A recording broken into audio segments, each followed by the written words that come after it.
So, hi po mga ka-Diyosa. So, ayan, sige, sagutin natin ang question ng ating ka-Diyosa. Ang sabi niya ay, normal lang ba kahit di magbalat ang mukha?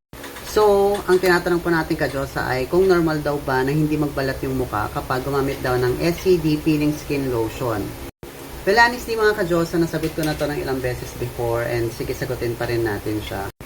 Well, mostly, nang hindi po masyadong nakakaranas ng pagbabalat sa SCD Peeling Skin Lotion ay yung pong mga oily skin type na katulad ko. Ako po kasi ay oily skin type and then nabanggit ko na rin po ito before sa aking mga video na hindi rin po ako nakakaranas ng malalaking peeling sa mukha ko kapag gumamit ako ng SCD Peeling Skin Lotion. Pero sa body ko ay nagbabalat siya ng malaki. Napakita ko rin sa inyo yan dahil dry naman po yung skin type ko. Pero sa face ko ay oily skin type.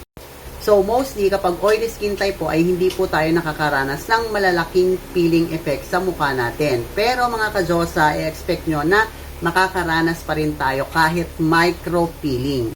So, paano naman po yung micro-peeling? Yung micro-peeling po ay yung kapag nagbasa ka ng mukha mo, ganyan, or nagpawis yung mukha mo, nag-start na siyang magbasa.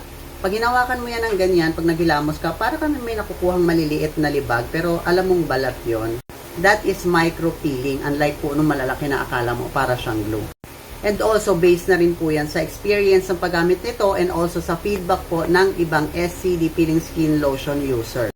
So, most commonly, kapag oily skin type ka, ganun yung mararanasan mong peeling effect sa face mo. Pero mga ka-Diyosa, one thing is for sure, kahit micro-peeling lang po, yung nararanasan natin, what most important ay naaalis po yung top layer ng skin natin, which is the epidermis. Ibig sabihin ay naaalis po yung old skin natin at nare-renew siya.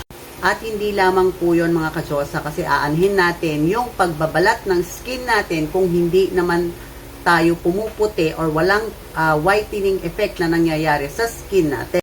At ayan pa yung isang masisigurado natin sa paggamit natin ng SCD Peeling Skin Lotion. Malalaking peeling or micro peeling po yung maranasan natin sa paggamit ng product na ito. Sure thing na makakaranas tayo ng pagputi ng balat, unti-unti naglalahit yung mga pekas and melasma, unti-unti rin nawawala yung mga pimple marks, nakakatulong din siya para unti-unti or mas mapabilis na mapahinog yung pimples natin at mas mapabilis siyang mawala.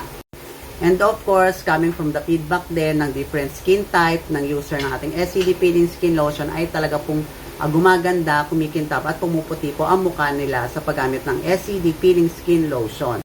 So, yun po usually yung mga nakakaranas ng hindi malalaking peeling, yung mga oily skin type na katulad ko. But, as you can see, maganda pa rin yung epekto niya sa skin ko, di ba? Ang layo niya dun. Well, anyway, so ayan, nasagot na natin kung bakit tayo nakakaranas minsan ng mga micro-peeling lang at hindi malalaking peeling effect. So, we have different skin type. It depends on our skin kung ano rin magiging epekto niya. Pero one thing is for sure, pare-parehas tayong puputi at gaganda ang balat natin sa paggamit ng SCD Peeling Skin Lotion, not unless allergy tayo dun sa ingredients. So, yun lang naman yung palagi nating kalaban. Any brand na gagamitin natin yung skincare. Yung skincare product na bibili natin. Kasi kahit anong brand man yan, ay pwede tayo makaranas ng allergy.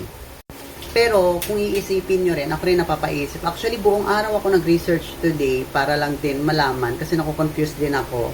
Wala kasi akong enough information, scientific information kung bakit nga ba kapag oily skin type ay gumamit ka ng rejuvenating products, hindi ka nagbabalat ng malalaki. Kasi si SCD Peeling Skin Lotion po ay rejuvenating product po siya na hindi na kailangan ng toner.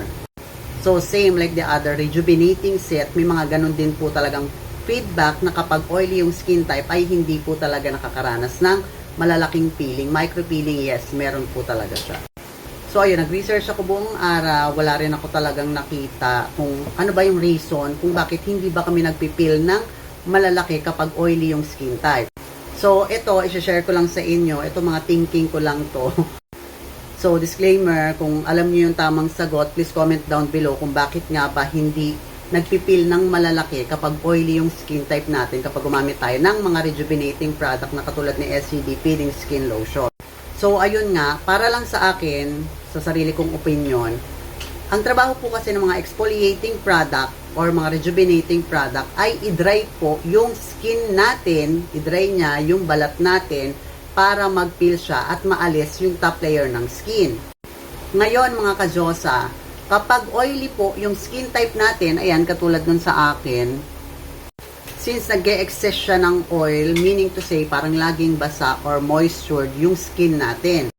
So, the question is, paano gagawin ng mga exfoliating or rejuvenating products ang trabaho nila na pagdrayin yung balat natin kung sobrang moisturized ang skin natin dahil sa mga oil excess ng mukha natin. Meaning to say, I'm not sure kung tama ito, pero sa sariling thinking ko lang to. So, hopefully, kung meron kayong tamang sagot is please comment down below para at least malaman din po namin. So, ayun nga, 'di ba? So, kung basa na yung skin natin palagi dahil sa oily nga yung skin type natin, nahihirapan yung mga exfoliating product na gawin yung trabaho nila na i-dry yung skin type natin. Kaya hindi niya magawa ng todo na mag-peel siya ng makakapal kasi nga moistured yung skin natin dahil sa excess oils. Gets mo? So, ayun, ganun yung based sa observation ko kung bakit hindi tayo nakakaranas ng malalaking peeling kapag tayo po ay oily skin type.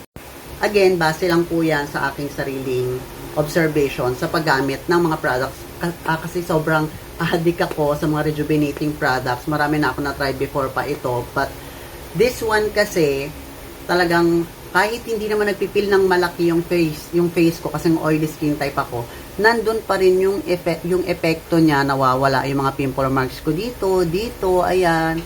So, parang hindi na ganun ka-importante sa akin kung magbabalat ba ng malaki yung mukha ko. Okay na ako dun sa micro-peeling, pero at least na-maintain and then gumaganda yung skin ko sa paggamit ng product na ito. And that's what most important para sa akin. So, yun lang mga ka-Diyosa, and hopefully nasagot ko ang iyong katanungan at nakatulong sa iyo ang video na to. So, yun lang and have a great day. Bye-bye!